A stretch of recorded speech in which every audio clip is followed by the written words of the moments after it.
When I found the small notebook hidden beneath the sewing supplies, I finally understood. Every mark on my back had a price. My own mother was selling me, week after week, to the monster we called grandfather. That night, I decided her contract was over forever. Hello, my dear friends watching from the other side. What a blessing to be able to talk with you today. My name is Joanne Mendez Albridge. I'm 73 years old, and I live here in Oceanside, California, in a simple but love-filled house, just a short walk from the ocean. Every day when the sun begins to rise, I'm already up brewing my strong coffee and sitting on my porch to watch the waters. It's a ritual that brings me peace. You know, life hasn't always been kind to me, but I've learned that even after the most violent storm, the sky opens up again. Today, my favorite pastime is crocheting while listening to the sound of the waves. I make blankets, doilies, baby clothes, all with great care and always in bright, cheerful colors. I learned from my neighbor Eleanor, a lady from Georgia who moved here about 10 years ago. She taught me to use the needle when my hands started getting too painful with arthritis. Crocheting isn't just a hobby, it's therapy. Each stitch I make is like sewing back together the pieces of my life. And when I give a blanket to a young mother or baby clothes to someone in need, I feel like I'm giving a little bit of the love that took me so long to find in life. My house isn't big, but it's cozy. I have my plants, my cats, Peanut and Spot, and photos of my late husband August, may he rest in peace. On the living room wall, I have a framed cross-stitch with the phrase, "Life always gives a second chance." It was the first thing I made when I learned to crochet, and every day I look at it and give thanks. Today, I'm sitting in my rocking chair, with the window open letting in the ocean breeze. The sky is painted such a beautiful blue, it looks like an artist's work. The radio is playing softly, those old songs that remind me of better times. It's from here that I share with you a piece of my story. And you, my loves who are watching me now, tell me in the comments, which town are you listening from? And at what time of day did you find this old lady here? Is it early morning with coffee after lunch, or already evening with the stars appearing? I always read all the comments, and I'm so happy to know where you're from and when you take time out of your day to listen to my stories. Let me know, okay? Let's create a chain of kindness. Before I begin, I want to say that the story I'm going to tell isn't easy. It's about the worst kind of betrayal, the kind that comes from those who should protect us. It's about discovering that sometimes love has a price, and that not all mothers were born for that title. But it's also a story of survival, and how, even in the deepest darkness, life still holds good surprises for us. I was born in Millville, a small town in southern Pennsylvania, in a small but airy house with a yard full of apple and cherry trees. My father, Gerald Albridge, worked at the town's railroad station. He was a quiet man, a man of few words, but I remember how he smiled when he saw me running to greet him after work. My mother, Martha Mendez Albridge, was a seamstress. She spent her days bent over her sewing machine, making dresses and alterations for the town's ladies. She had skilled hands and a face that had once been beautiful, but always seemed tired, even when she smiled. It was just the three of us. My mother had complications during my birth and couldn't have more children. Sometimes I think that's why she never looked at me with that love you expect to see in a mother's eyes, as if I had stolen from her the chance to have the big family she dreamed of. Our house was simple but cozy. The hardwood floor creaked when we walked, and the blue windows were kept open in summer to let in the breeze from the creek.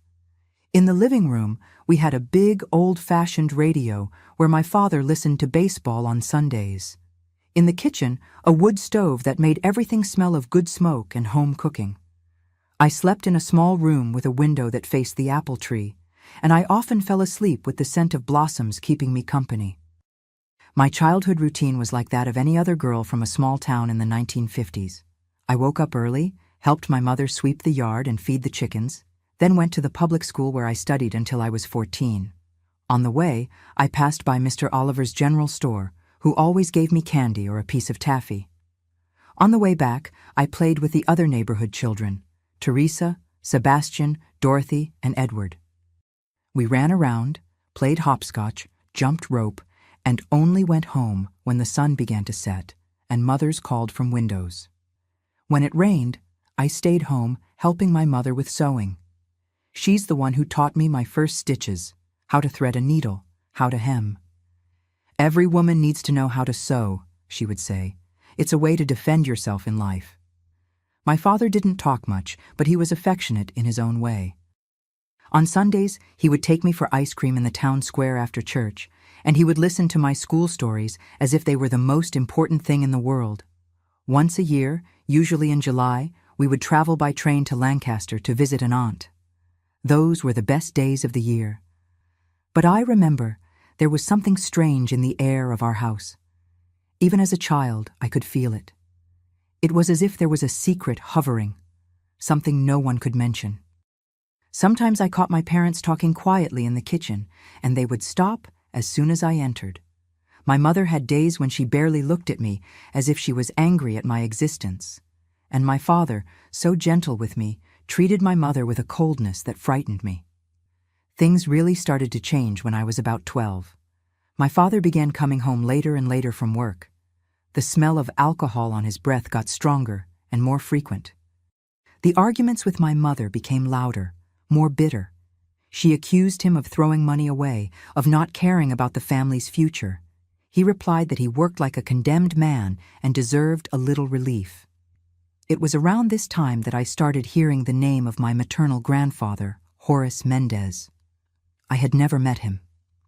My mother said he lived in Harrisburg, a bigger city a few hours from Millville, and that he was a man of means, owner of a construction materials store. "Your grandfather never approved of my marriage to your father," she explained to me once. "He said I was throwing my life away with a railroad worker with no ambition." The truth is that my mother spoke of my grandfather with a mixture of resentment and reverence. It was as if, despite everything, she still wanted his approval. I didn't understand at the time, but today I know that complicated relationship between them was already a harbinger of what was to come. On my 14th birthday, April 17, 1966, my mother made a cornbread cake with apple filling, my favorite. We sang Happy Birthday, the three of us, at a table decorated with flowers from the yard. My father gave me a cloth doll he had bought from an artisan at the fair. I remember it was the last time I saw him smile for real. 3 days later, I came home from school and found my mother sitting on the bed, her face swollen from crying, a crumpled paper in her hands. My father had left. He left only a note saying he couldn't take it anymore, that he needed a new life, away from that suffocation. He didn't apologize, didn't say he loved me, didn't promise to return. He simply disappeared, like smoke. That night, as my mother sobbed in her room, I felt my world collapse. I didn't know then that this was just the beginning of a fall that would take me to much darker places than I could ever imagine. After my father left, our situation became difficult. My mother tried to keep up with the bills through her sewing, but the money was never enough. A month after his disappearance, we received an eviction notice. The house where we lived belonged to the railroad company, and without my father working there, we had to leave. It was that night, amid tears of desperation, that my mother made a decision that would change our lives forever. "We'll have to go to your grandfather's house in Harrisburg," she said, with a voice that mixed shame and resignation. "We have no other option." I remember the knot that formed in my throat. "But Grandpa doesn't like us," I argued. "You always said he didn't approve of your marriage." My mother held my shoulders firmly, her eyes fixed on mine. "Listen well, Joanne. Your grandfather is a difficult man, but he has means. He'll give us a roof. In exchange, we need to be useful. You'll need to be obedient, work hard, never contradict him, never complain. It's our only chance." We packed what little we had and left on a rainy morning in May 1966.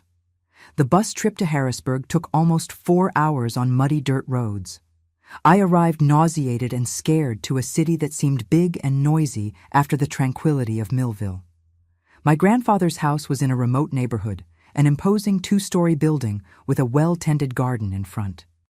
When we got out of the taxi, I stood paralyzed looking at that mansion. My mother, however, seemed to have shrunk. She held my hand so tightly it hurt. Horace Mendez greeted us at the door.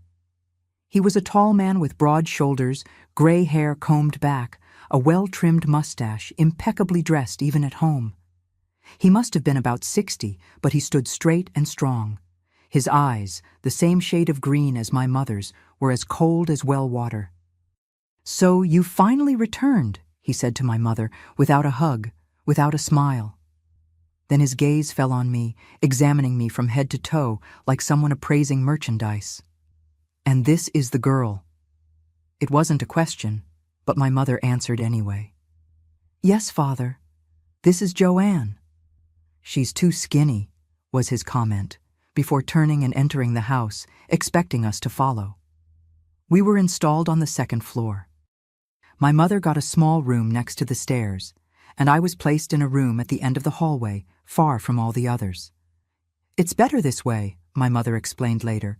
"You're a young lady now. You need privacy." In the first days, my grandfather hardly spoke to us. We had breakfast and dinner at the same table, but he rarely raised his eyes from the newspaper. The house was maintained by a housekeeper, Mrs. Zenith, a lady of few words who came every day, prepared meals, cleaned, and left before dinner. It was only at the end of the first week that my grandfather finally addressed me directly. "Girl," he said during dinner, "starting tomorrow you're going to make yourself useful. My store needs someone to organize the inventory and clean the shelves. Your mother has already agreed." I looked at my mother, who kept her eyes fixed on her plate. "Yes, sir," I replied, swallowing hard. "And you're not going to school anymore," he continued. "There's no need. What a woman needs to know, she learns at home." This time I couldn't hide my disappointment. "But Grandpa, I liked school. I wanted to finish my studies, maybe even go to college someday." His eyebrows joined in a frown, and he pounded his fist on the table, making the silverware jump.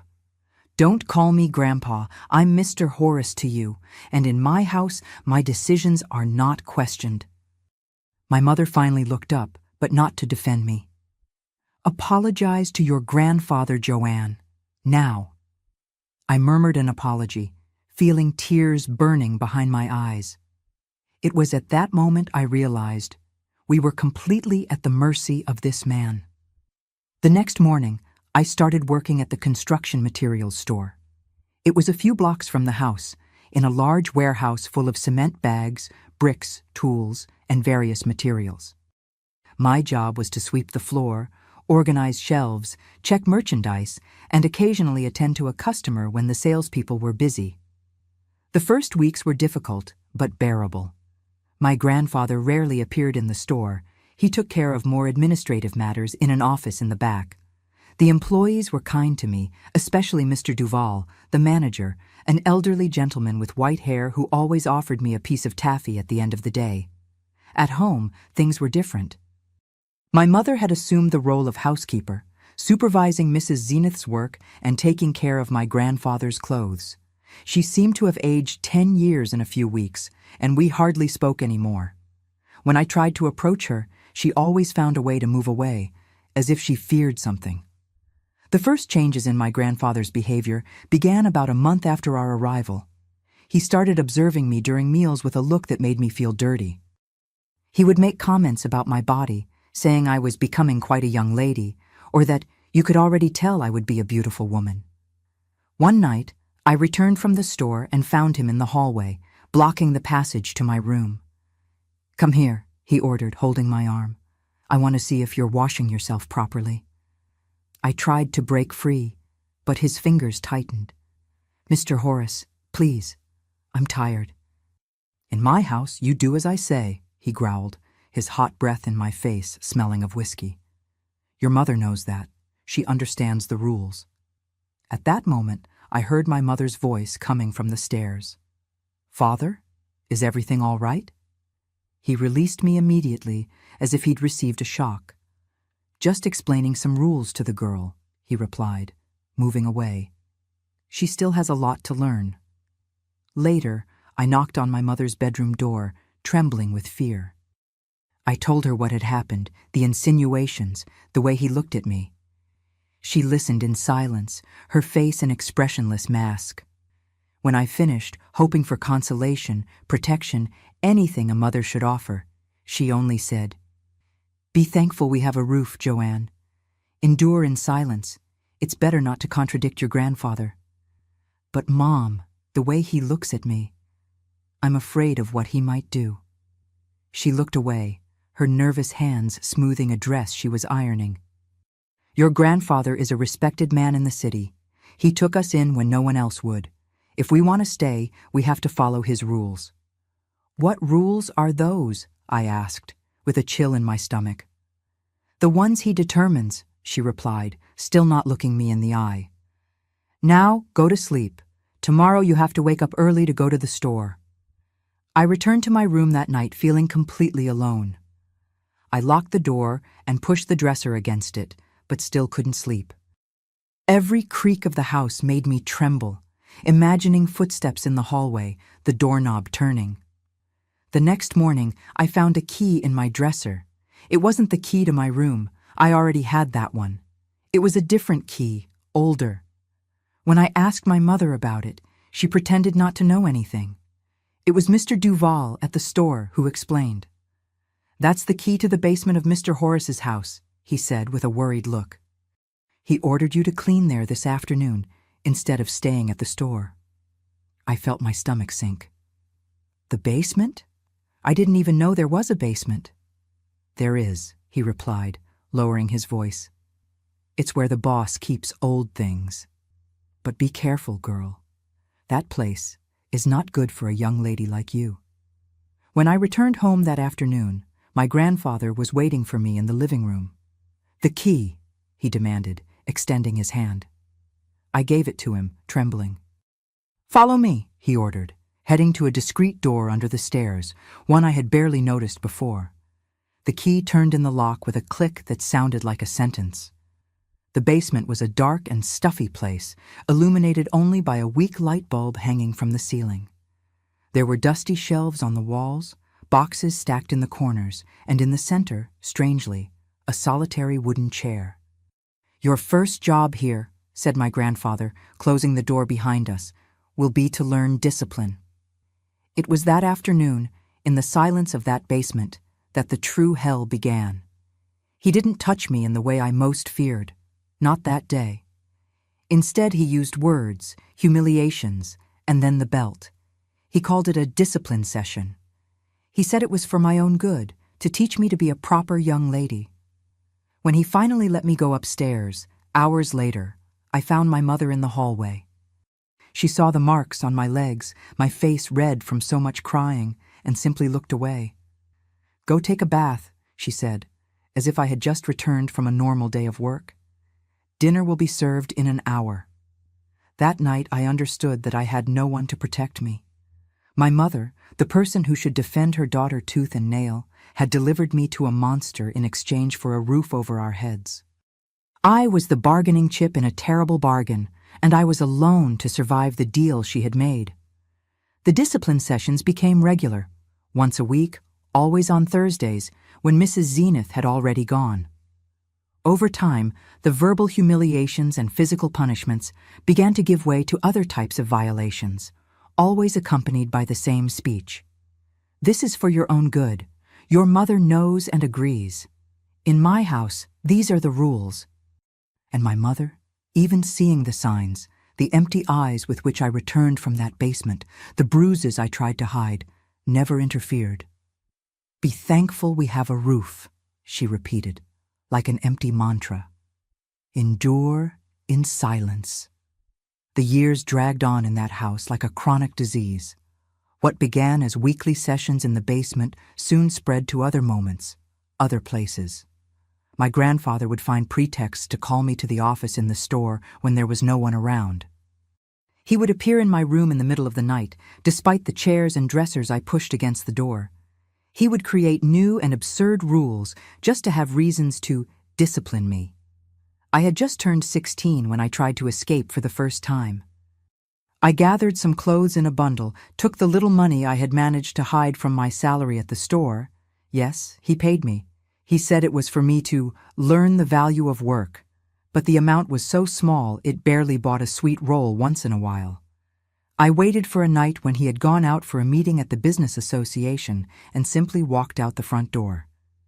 I didn't get far. At the bus station, while trying to buy a ticket to anywhere, I felt a heavy hand on my shoulder. It was my grandfather's driver, Acacius, a quiet man who always looked at me with a mixture of pity and fear. "Don't do this, girl," he said, gently taking the money from my hands. "It will make things worse. He has friends everywhere. He would find you before the bus left the city."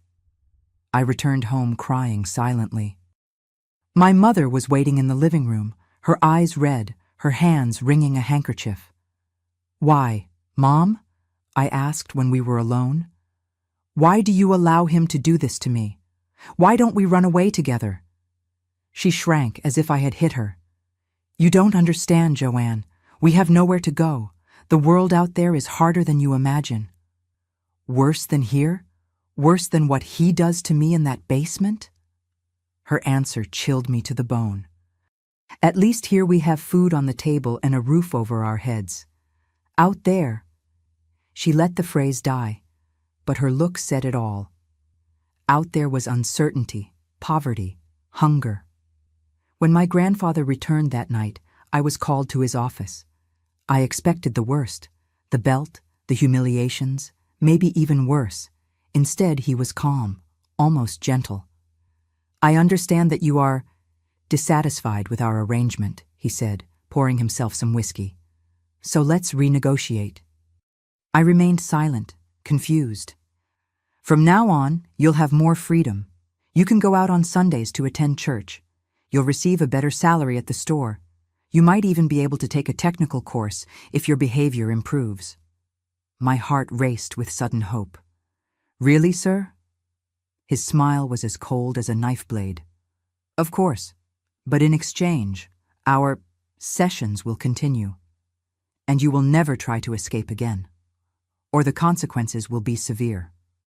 He paused, swirling the amber liquid in the glass. "Not for you, for your mother." It was like a punch to the stomach. "What do you mean?" "Let's say there are worse things than living under my roof, Joanne. Your mother could end up on the street, or maybe in some asylum. I have friends in the city hall, in the hospital. It would be easy. You understand?" I understood perfectly. It was a threat. If I ran away, my mother would pay the price. Despite everything, despite her silent complicity, she was still my mother. I couldn't abandon her to the mercy of that man. "Yes, sir," I replied, defeated. "Good. Now go to your room. Tomorrow will be a new day." The months turned into years. I turned 17, then 18, then 19. As I grew older, I became emptier inside, as if some essential part of me was being corroded drop by drop. In the few permitted outings, Sunday Mass, occasionally the market with Mrs. Zenith, I observed other girls my age, laughing, dating, dreaming of the future. For me, the future seemed like a long, dark road with no end. At the store, Mr. Duval tried to protect me as best he could. He would invent tasks that kept me away from my grandfather's office. Sometimes he would let me leave early, noting in the spreadsheets that I had stayed until the end of the shift. Once, he even suggested that I go to the police. "I can't," I explained, eyes downcast. He threatened my mother. Besides, who would believe me against Mr. Horace Mendez, the city's benefactor, the man who donates to the church and the hospital? At 19, I was no longer that frightened girl who had arrived in Harrisburg. On the outside, I looked like a quiet, polite young woman, perhaps a little sad.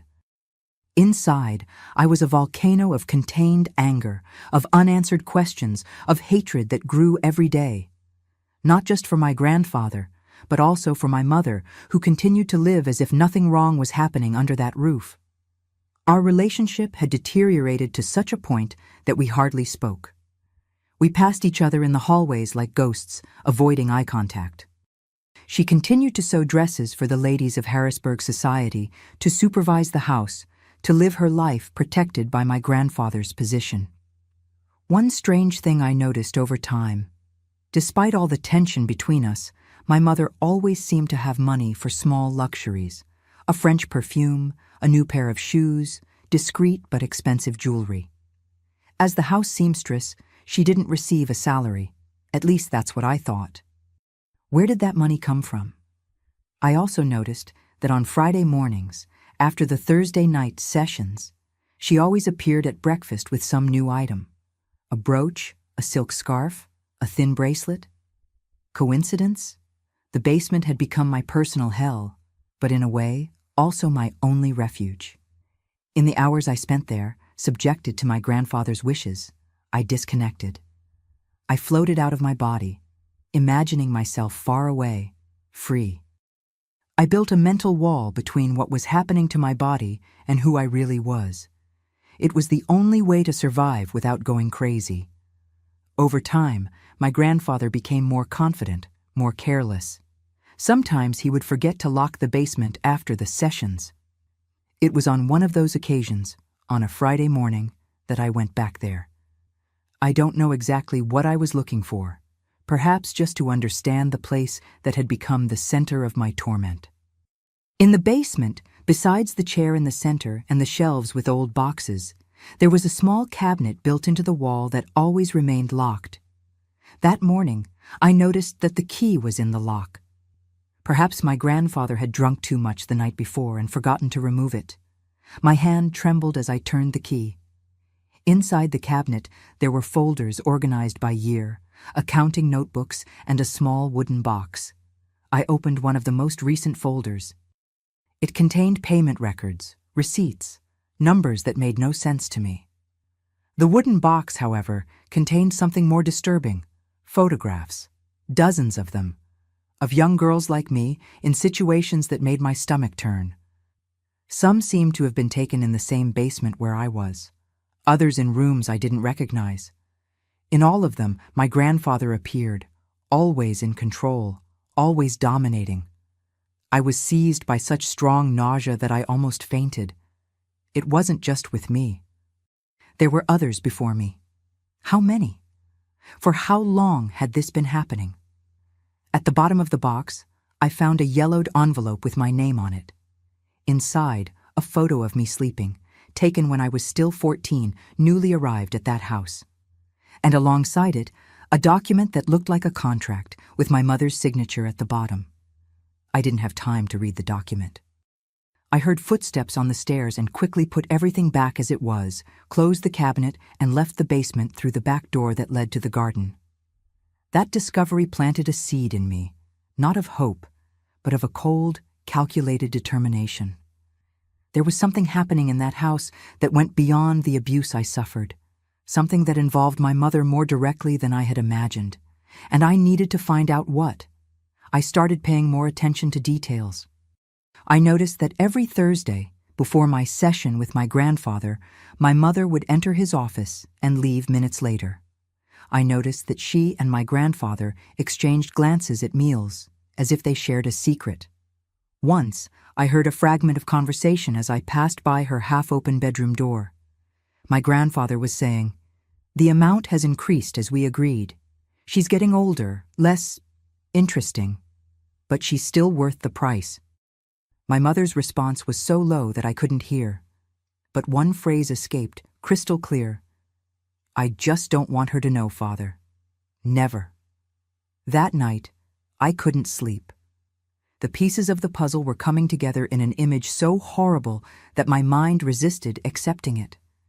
But deep down, I already knew. I had known from the beginning, perhaps, but it was too painful to face. The sessions continued. The abuse continued.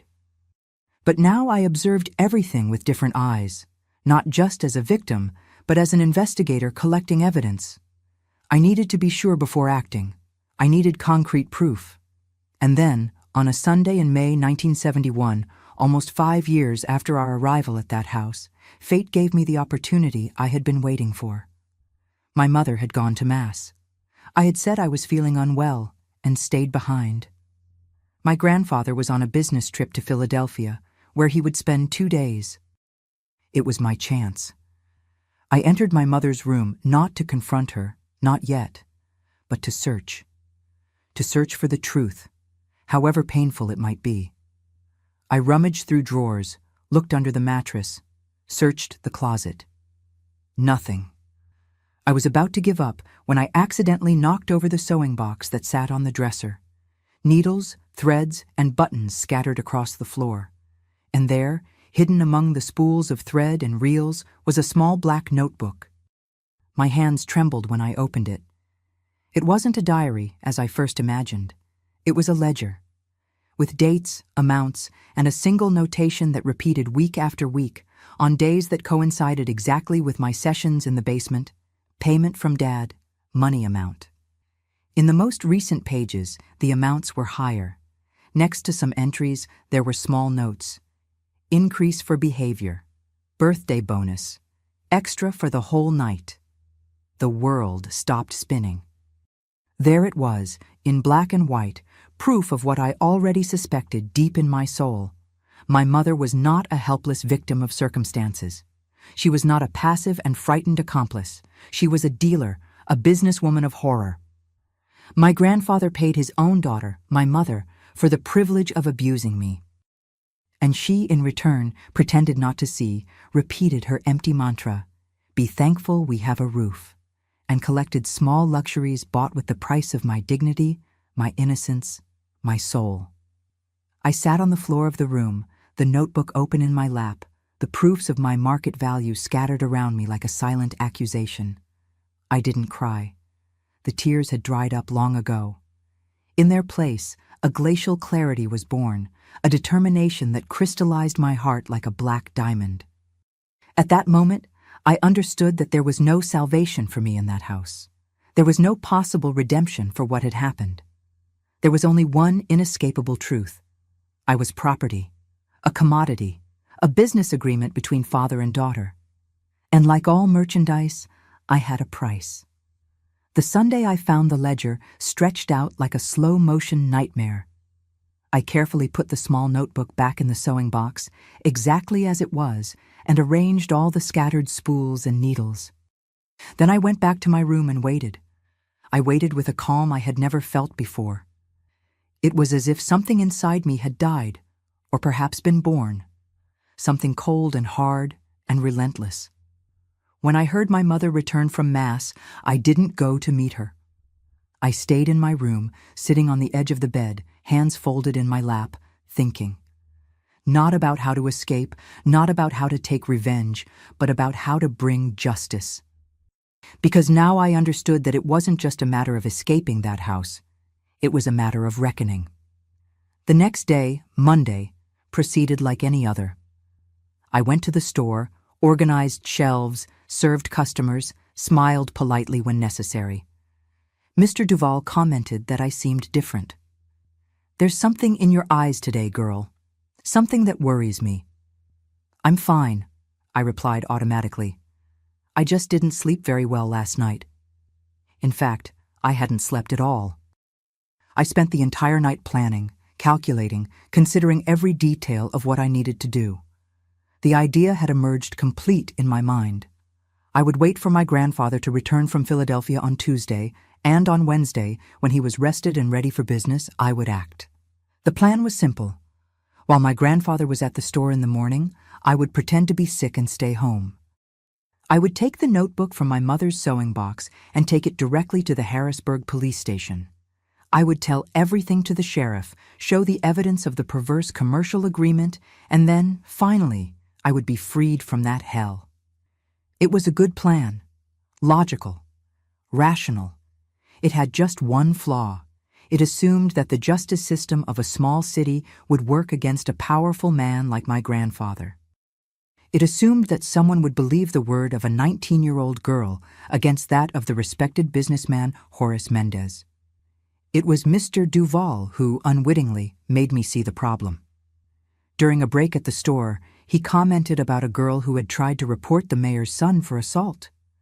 "Poor thing," he said, shaking his head. "She ended up being the one arrested for slander and defamation. The sheriff is the mayor's buddy, you know how it is." Small city, concentrated power. It was like a cold shower. Of course, my grandfather had friends in the police. Of course, he had already taken precautions against possible complaints. It was no wonder he kept those photos of other girls locked in a cabinet. It was his insurance, his guarantee that if he fell, he would take other powerful men with him. I returned home that night with my plan in ruins. We had dinner in silence, me, my mother, and my grandfather, freshly returned from his trip. He seemed in a good mood, talking about business closed in Philadelphia, about a new contract with the city hall to supply material for the construction of a school. "And you," he said suddenly, looking at me with that cold smile. "I have a surprise for you on Thursday. Something special." I felt a shiver run down my spine. "Surprise, sir?" "A gift for your years of services rendered." "Perhaps a new dress? What do you think, Martha? Doesn't your daughter deserve something pretty once in a while?" My mother smiled, a smile as fake as his. "Of course, Father. Joanne will look beautiful in a new dress." I then realized they were planning something. Some new humiliation, some new aspect of abuse that I hadn't yet experienced. The gift was just a disguise for something much worse. That night, lying in my bed, staring at the ceiling, I made a decision. I wouldn't wait until Thursday to find out what surprise my grandfather had in store for me. I wouldn't try official justice, which clearly wouldn't work in my favor. I would deliver justice myself, in my own way. On Tuesday night, after dinner, my grandfather announced that he needed to take care of some matters and went out. It was common for him to spend a few hours out on Tuesdays, usually at meetings of the business association or playing cards with friends at the club. I waited until I was sure he wouldn't return so soon. Then, with a surreal calm, I knocked on my mother's bedroom door. "May I come in?" I asked when she opened. She seemed surprised. It had been months, perhaps years, since we had a real conversation. "Of course, daughter. Did something happen?" I entered and closed the door behind me. She was sewing, as always. The sewing box open on the bed, threads and buttons organized in small compartments. The little black notebook wasn't visible, probably hidden in its hiding place among the spools. "I need to show you something," I said, keeping my voice neutral. I went to the sewing box and, without hesitation, pushed aside the spools of thread. I took the notebook and opened it directly to one of the most recent pages, where the latest payments were recorded. Her face paled instantly. Her eyes, so similar to my grandfather's, widened in shock, then narrowed in fury. "Where did you find this?" she hissed, trying to snatch the notebook from my hands. I backed away, holding it firmly. "That doesn't matter. What matters is what's written here." "You don't understand anything," she said, her voice trembling. "You don't know what you're talking about." "I understand perfectly," I replied, my voice strangely calm. "I understand that each session in the basement had a price. That each humiliation, each abuse I suffered in these 5 years was carefully recorded and paid for. That my own mother sold me to her own father week after week." "It wasn't like that," she shouted, advancing toward me. "You don't know what I went through, what I had to do to keep us alive." "Keep us alive?" I repeated, incredulous. "Or keep you comfortable? Because I don't see any survival necessity that justifies these records." I pointed to a specific note. "Bonus for the whole night." What kind of mother charges a bonus for the abuse of her own daughter? She tried to slap me, but I was prepared. I held her wrist in the air, surprising us both with my strength. Years of working in the store, carrying cement bags and boxes of tools, had given me muscles she didn't expect. "Let me go," she demanded. "Not until you admit it," I insisted. "Admit that you knew everything, that you participated in everything, that you profited from everything." "And what if it's true?" she retorted, her eyes flashing with hatred. "What are you going to do? Run away? To where? Do you think you'll survive a day out there without me, without your grandfather? You are nothing, Joanne. Nothing." Her words hit me like a punch to the stomach. Not for the cruelty. I was already used to cruelty. But for the truth they carried. What would I do? Where would I go?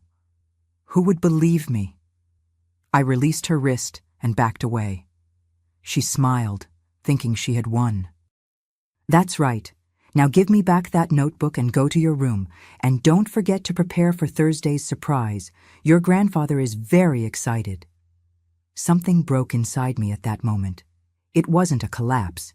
It was a liberation. As if the last chain that bound me to some sense of normalcy, to some hope of reconciliation, had finally broken. No, I said, my voice firm. What? She asked, confused. I'm not going to my room. I'm not going to wait for the surprise on Thursday. I'm not going to continue in this commercial contract that you established. She laughed, a high-pitched and unpleasant sound. And what are you going to do? Report me? Report your grandfather? No one will believe you. No one.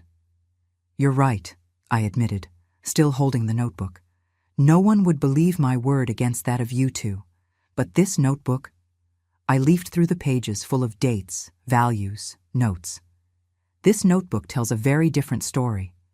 Fear began to replace arrogance in her eyes. What are you planning, Joanne? Justice, I replied simply. She advanced again, trying to snatch the notebook from my hands. Give me that. We struggled, a surreal battle between mother and daughter for the physical record of a betrayal that could never be erased. She was older, but I was stronger, hardened by years of heavy work and suffering. I don't know exactly how it happened. Maybe she tripped, maybe I pushed harder than I intended. Her head hit the corner of the dresser with a dull sound, and she fell, dazed. A thread of blood ran down her temple. She looked at me, her eyes wide not with pain, but with pure hatred. You're going to regret this, she hissed, trying to get up. I'll tell your grandfather. He'll send you to a reformatory, or worse. It was at that moment that I realized there was no way out, not for both of us. The cold logic that had settled in me since the discovery of the notebook reached its inevitable conclusion. One of us would have to go, so that the other could live.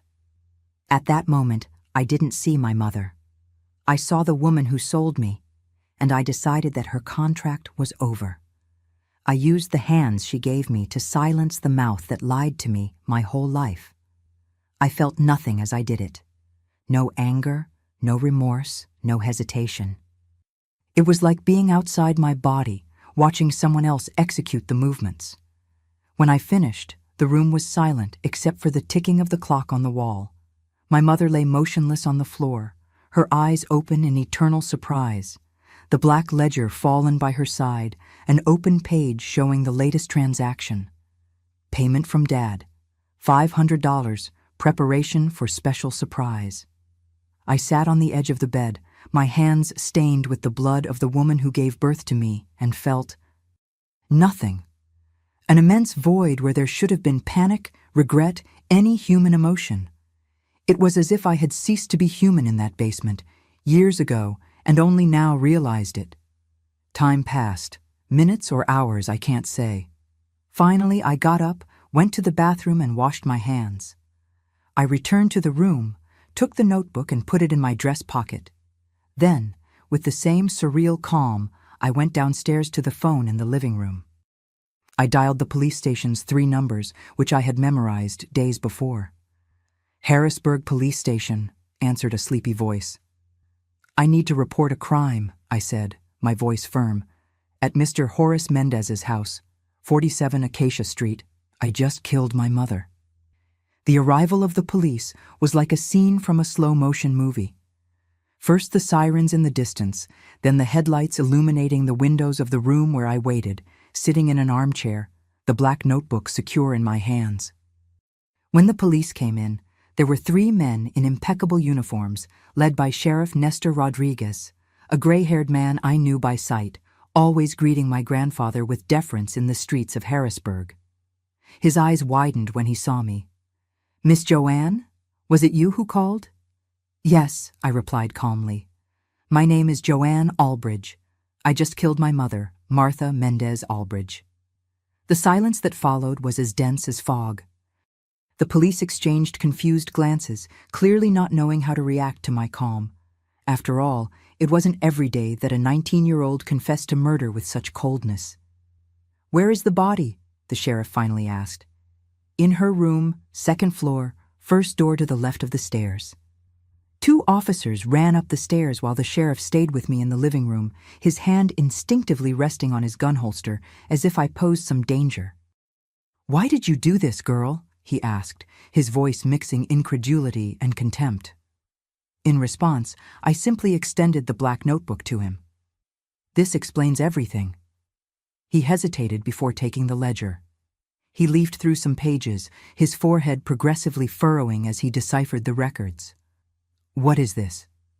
"It's a record of payments," I explained, my voice still strangely calm. "My grandfather, Horace Mendez, paid my mother for the privilege of abusing me, weekly, for 5 years. The sheriff paled, closed the notebook forcefully, and placed it on the center table, as if the object burned him. "Wait here," he ordered, going up the stairs after the other officers. I was left alone in the living room for a few minutes that seemed like hours. I heard muffled voices upstairs, frantic movement. Finally, the 3 officers came down, their faces a mixture of shock and discomfort. "Joanne Albridge," the sheriff said formally, "you are under arrest for the murder of Martha Mendez Albridge." I offered no resistance when they put the handcuffs on my wrists, nor when they led me to the police car parked in front of the mansion, under the curious gaze of neighbors gathering on the sidewalks. At that moment, despite the handcuffs and the murder charge, I felt strangely free. It was only at the police station, during the formal statement, that I began to understand the complexity of the situation I was in. Sheriff Nestor now looked at me differently, not with contempt, but with a kind of cautious perplexity. "We're going to record your statement," he said, turning on a recorder. "I want you to tell me everything, from the beginning." And so I did. I told about my father's departure, the move to my grandfather's house, the first discipline sessions in the basement, the years of continued abuse, the discovery of the ledger, the confrontation with my mother. "And where is your grandfather now?" the sheriff asked when I finished. "In Philadelphia, on business. He should return tomorrow." He turned off the recorder and remained silent for a long moment, as if pondering his next words. "You know this doesn't change what you did, right? You confessed to homicide." "I know," I replied simply.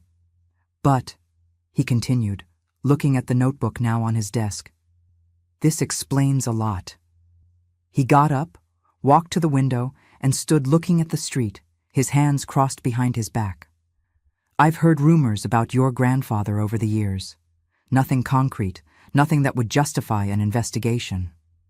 But rumors." He turned to me, his face now decided. "I'm going to assign a lawyer for you, and I'll arrange for your grandfather to be detained for questioning as soon as he returns to the city." I was taken to a cell in the police station itself. Harrisburg didn't have a women's prison, and I was too young to be placed in the local male penitentiary. The cell was small, cold, with only a thin mattress on a concrete base. But after years of sleeping in a room that had become a prison, that cell seemed almost like a refuge.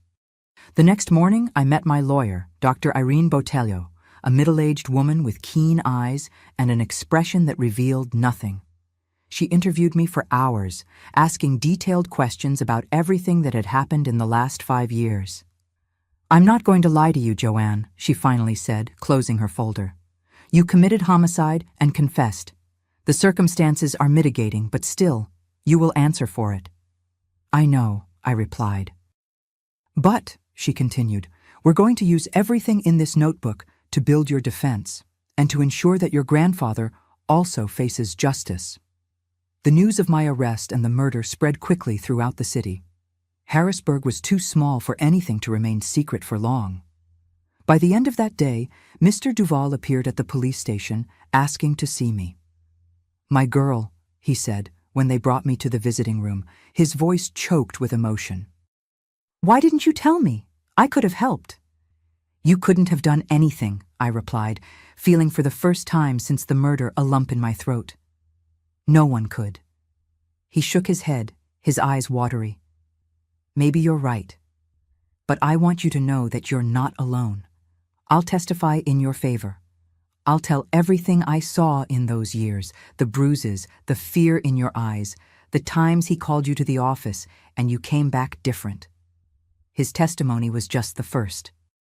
In the days that followed, as the investigation progressed, other people came forward.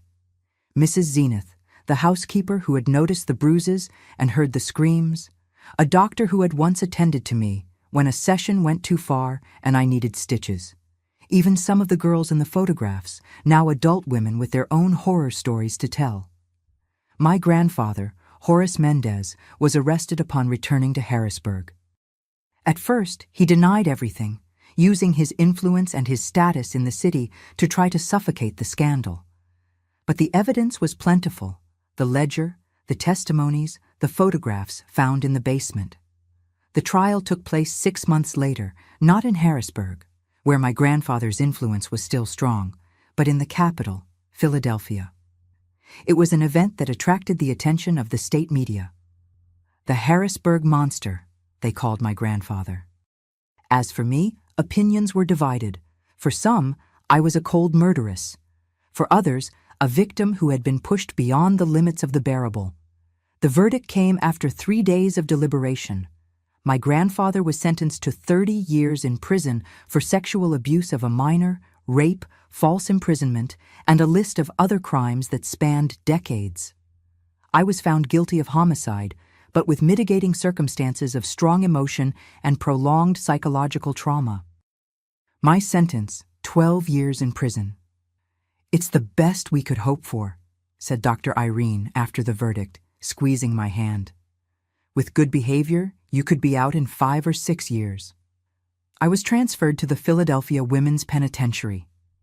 The first months were difficult. I was young, frightened, still processing everything that had happened. But gradually, a strange peace began to settle in me. For the first time in years, I didn't have to constantly look over my shoulder, fear the arrival of Thursday, or worry about what my mother was negotiating at my expense. It was in the prison library that I found my refuge. I began to read everything I could: literature, history, mathematics. One of the guards, Mrs. Eunice, noticed my interest and began to bring me extra books. "Study," she encouraged me. "When you get out of here, you'll need to rebuild your life." Time went by. I turned 20, then 21, then 22. My grandfather died in prison during my 3rd year of detention, a heart attack, the newspapers said. I felt nothing when I heard the news, neither relief, nor satisfaction, nor sadness. It was as if he had been dead to me for a long time. With 4.5 years of sentence served, I received the news I was hoping for. Due to good behavior and participation in the prison's educational programs, I had been approved for the semi-open regime. I could leave during the day to work and study, returning at night to sleep in the institution. I got a job at a small publishing house, reviewing texts. I also enrolled in a technical accounting course. Ironically, my years organizing the inventory at the construction materials store had given me a talent for numbers and organization. It was on an afternoon in May 1977, exactly 6 years after that fateful night when I found the ledger, that I was finally released on parole. I was 25 years old, had no family, few friends, and an uncertain future ahead. But I also had something I never had before: freedom. "And now, where are you going?" asked Mrs. Eunice on the day of my release. "I don't know," I replied honestly. "I can't go back to Harrisburg." "I have a sister in Oceanside," she said after a moment of reflection. "She manages a guest house near the beach. She always needs help, especially with accounting. If you want, I can talk to her." I accepted the offer with silent gratitude. A week later, I was on a bus heading west, leaving behind Pennsylvania and all the shadows of my past. Mrs. Odette's guest house, Eunice's sister, was in Oceanside, a beach town in Southern California. It was a small, welcoming place, mainly frequented by families and older couples. I started working at the reception and taking care of the accounts, but soon became a kind of unofficial manager, helping with everything from room reservations to purchasing supplies. It was there, on Oceanside Beach, that I met August Meredith.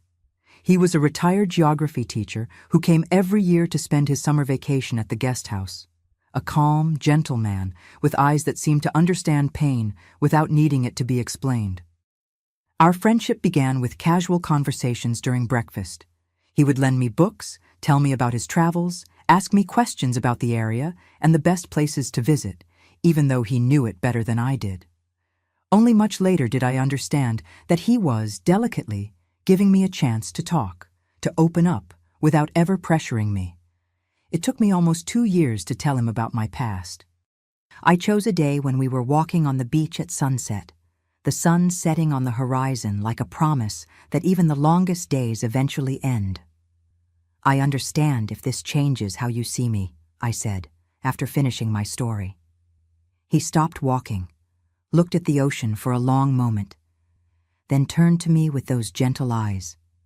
"What I see," he said, "is a survivor.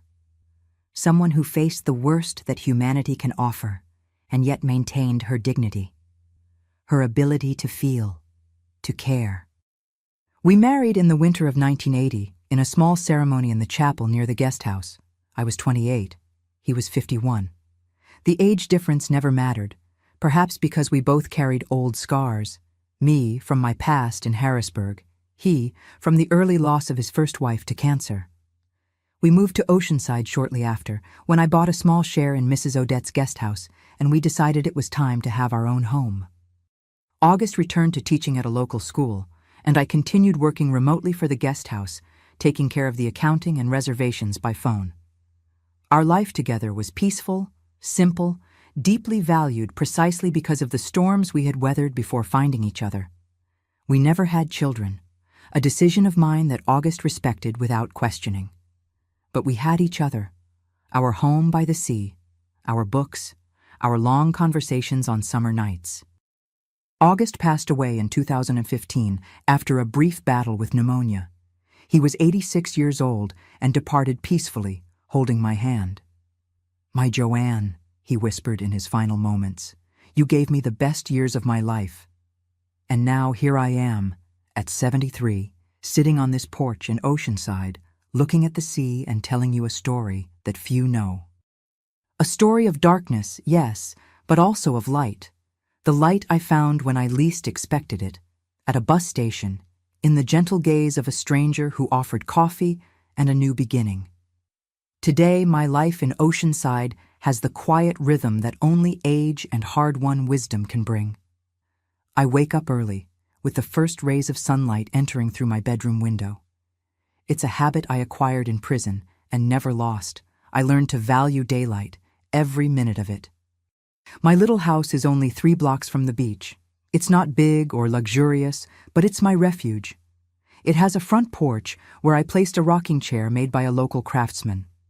It was in this chair that August and I spent so many afternoons talking, reading, simply existing together in the comfort of shared silence. After he passed, I thought about moving. The house seemed too big, too empty. But then I realized that the memories we have together are impregnated in every corner, every wall. And unlike the memories of my childhood, which for so long I tried to forget, these are memories I want to preserve, relive, embrace. My daily routine is simple, but it brings me deep satisfaction. After breakfast, usually a cup of strong coffee, homemade bread, and seasonal fruits, I go for a walk on the beach. The doctor says it's good for my arthritis, but I would do it even without the medical recommendation. There's something in the sound of the waves, in the vastness of the horizon, that cleanses the soul. When I return, I usually spend a few hours crocheting. I learned this art from a lady I met in prison, more than 50 years ago. At the time, it was just a way to occupy my hands and mind. Today, it has become a passion. I make blankets, doilies, baby clothes, all with bright and cheerful colors, the opposite of that dark basement that for so long was my nightmare. Once a week, I take my creations to the craft fair that takes place in the center of town. I don't need the money. The guest house in Oceanside, of which I'm still a partner, provides me with a modest but sufficient income. I sell more for the pleasure of seeing my pieces finding new homes, new purposes. I have few friends, but good ones. My neighbor Theodore, a widowed gentleman like myself, stops by almost every day for coffee and a game of dominoes. There's also Quincy, the owner of the bookstore where I buy my novels. And young Heather, who helps me with the heavier shopping and in return listens to my stories from other times. None of them knows the whole truth about my past. They know fragments. They know I was in prison, that I suffered abuse, that I rebuilt my life after everything. But the darkest details remain between me and the walls of the house where I grew up. Not out of shame, but because I learned that some stories are too heavy to share in their entirety. August was the only one who knew everything, every detail, every wound. And he accepted them without judgment, without horror, just with that silent understanding that was his trademark. I miss him every day, especially on stormy nights, when the wind beats hard against the windows. He used to say that the sound of rain was the most sincere music that exists, neither happy nor sad, just real. Like life should be. Even in his absence, I maintain our small rituals. On Sundays, I prepare the fish stew he loved so much. On full moon nights, I sit on the porch with a glass of wine, as we did together. On his birthdays, I plant a new flower in the backyard garden. I already have 10 different species, each marking a year without him. Loneliness exists, of course, but I learned the difference between being alone and feeling lonely. After decades living in fear, I learned to value the peace of silence, the freedom to simply exist without having to please, obey, or fear someone. Sometimes I wonder what would have happened if I hadn't found that notebook, if I hadn't confronted my mother that night. Perhaps I would still be trapped in that house in Harrisburg, subjected to weekly sessions, living as merchandise. Or perhaps I would have found another way to escape. I don't believe what I did was right. I took a life that, however base it was, wasn't mine to take. I carried that guilt with me for many years, until I understood that we can accept responsibility for our actions without letting them define who we are forever. That is perhaps the most valuable lesson I've learned in all these years. We are not defined by our worst moment, nor by our worst act. We are the sum of all our choices, all our efforts to be better than we were yesterday. When I look back at that frightened 14-year-old girl who arrived at her grandfather's house in Harrisburg, at the broken 19-year-old who pushed her mother against the dresser, at the 25-year-old woman who left prison not knowing where to go, I feel a compassion that took me decades to learn to feel for myself. Today, at 73, sitting on this porch in Oceanside, looking at the sea that August loved so much, I finally understand what he tried to teach me during all the years we spent together. That life, despite all its cruelties, still holds unexpected beauties for those who have the courage to continue. And this is who I am now. A lady with white hair, hands wrinkled by time and the crochet needle, heart scarred but still beating. A survivor who learned, against all odds, not just to live, but to find joy in small things. In breakfast on the porch, in the sound of the waves, in the bright colors of wool skeins, in the gentle smile of a stranger at the craft fair. It was a long journey from Harrisburg to here, a tortuous path, marked by pain and by redemption. But I'm grateful for every step, every choice, every new beginning. Because they brought me to this moment, this peace, this life that is simple but profoundly mine. Today, sitting here on my porch in Oceanside, watching the sea that has brought me so much peace, I want to talk about the invisible marks I carry with me, those that only I truly know. For many years, I tried to understand why my own mother sold me. What was so insignificant about me that allowed her to turn me into a bargaining chip? The question tormented me for decades until I realized it was never about me. There was never anything wrong with me. The emptiness was in her, in her inability to feel true love, in her petty ambition that made her choose material comfort over her own daughter.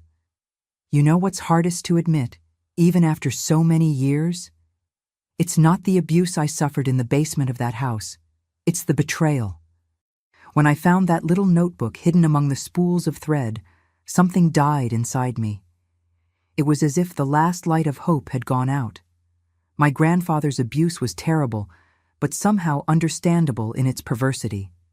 But my mother's betrayal, that I never really managed to process. During the years in prison, I would lie awake at night wondering, what is worth more, dignity or survival? My mother chose to survive at any cost, even if the price was my soul. I chose my dignity, even if the cost was taking her from this world. Which of us was right? I still don't have an answer. The moment my hands tightened around her neck wasn't one of uncontrolled rage, as the police thought. It was a moment of absolute clarity. I was terminating a contract, canceling a perverse business transaction. Looking into her eyes, I saw not my mother, but a woman who saw me only as merchandise with an expiration date. The amount has increased, as we agreed. She's getting older, less interesting. It was these words that sealed her fate. For years, during my sentence in the penitentiary, I dreamed of her face in that last moment. There was no surprise in her eyes, only anger at losing control, at seeing the merchandise rebel against the seller. I never saw regret, never saw love, and that is perhaps what hurts the most to this day. The act of killing someone changes you forever. I carry this burden every day. I'm not proud of what I did, but I don't regret it either. It was an act born not of malice, but of desperation, of self-preservation. I was slowly dying in that house, week after week, session after session. What I did to my mother was a single moment of violence after 5 years of continuous violence against me. When people ask me how I managed to rebuild my life after everything, I always say the same thing: one day at a time. There is no magic formula for overcoming deep traumas. There is no shortcut to healing. It's a long, painful road with many stumbles. Some days you wake up and feel the crushing weight of memories. Other days, you can breathe more freely. And so it goes, day after day, until you realize you've walked a little further than you were before. August taught me something precious: that true love doesn't charge, doesn't negotiate, doesn't record in notebooks. It simply exists, constant as the waves of the sea I see from my window. It was thanks to him that I learned that not all hands extended to us want to hurt or exploit us. Some hands simply want to hold ours along the way.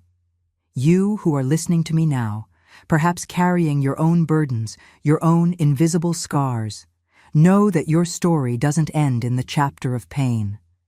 There are blank pages waiting to be written, encounters that haven't happened yet, joys you haven't experienced yet. Don't let the wounds of the past determine your future. And now, my dears, who have accompanied me on this painful journey, if this story touched your heart, if it brought some reflection or hope, please subscribe to the channel and hit the bell.